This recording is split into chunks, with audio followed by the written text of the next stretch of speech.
कविता अपने माता पिता की बहुत लाडली बेटी थी। 3 बड़े भाइयों की बहन थी। कोई भी चीज मांगने पर उसी वक्त सामने हाजिर हो जाती।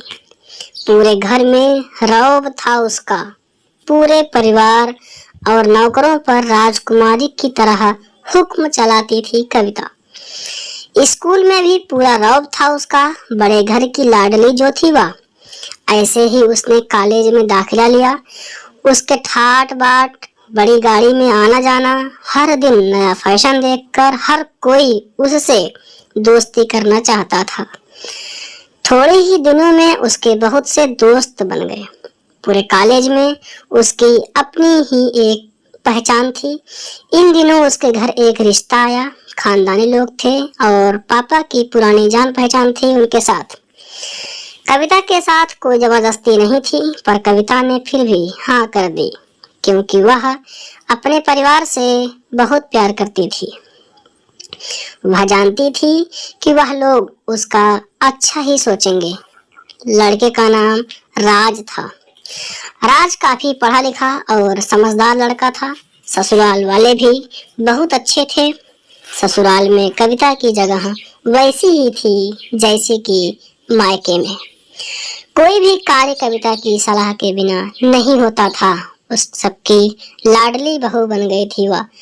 फिर उसके घर एक बेटे का जन्म हुआ। उसका नाम राहुल था। राहुल कविता को जान से प्यारा था। पोता पाकर ससुराल वाले तो फूले नहीं समाते थे। कविता कभी कभी सोचती कि उसकी किस्मत कितनी अच्छी है, उसका हर अपना उसे कितना प्यार करता है। चाहे जीवन में कैसा भी समय आए, मेरे अपने हमेशा मेरे साथ हैं। मैं कभी अकेली नहीं हो सकती। कितनी खुशकिस्मत हूँ मैं। पर शायद कविता की खुशियों को उसकी अपनी ही नजर लग गई थी। एक दिन वह मायके जाने की जिद कर बैठी। राज को बहुत काम था, लेकिन वह फिर भी उसे ले गया। रास्ते में उनकी गाड़ी अन्य गाड़ी से टकरा गई। कविता, राज और राहुल बहुत बुरी तरह से जख्मी हो गए। काफी दिनों के इलाज के बाद राज और राहुल तो ठीक हो गए, लेकिन कविता पूरी तरह ठीक न हो सकी। सर पर चोट लगने के कारण वह अपनी आंखों की रोशनी खो बैठी।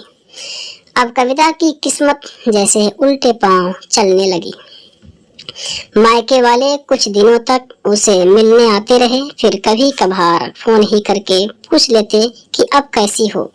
धीरे धीरे ये सिलसिला भी कम हो गया। ससुराल वालों की सहानुभूति भी कम होने लगी।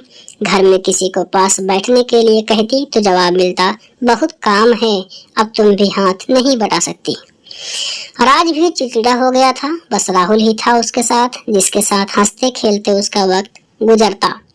एक दिन कविता के हाथ से कुछ सामान गिर गया, जिसकी वजह से राहुल को हल्की सी चोट लग गई। कविता के सास ससुर ने राहुल को उससे अलग कर दिया कि कहीं उसके न देखने की वजह से बच्चे का कोई नुकसान न हो जाए।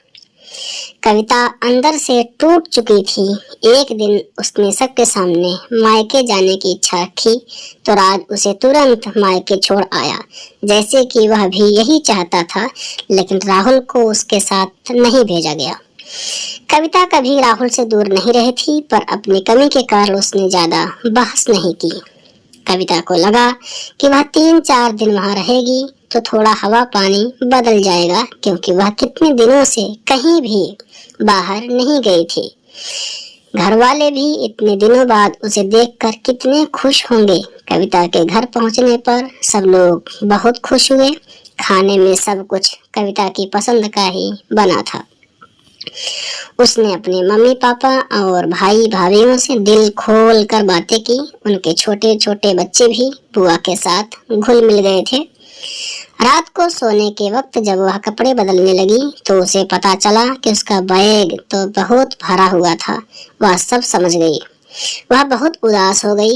कुछ दिनों तक तो सब ठीक रहा, फिर जैसे सब बदलने लगा, सबका व्यवहार बदल रहा था। वह लोग जैसे थक चुके थे उससे।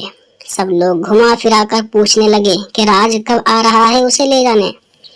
वह बहाना बना देती, जबकि वह जानती थी कि उस घर में अब उसके लिए कोई जगह नहीं।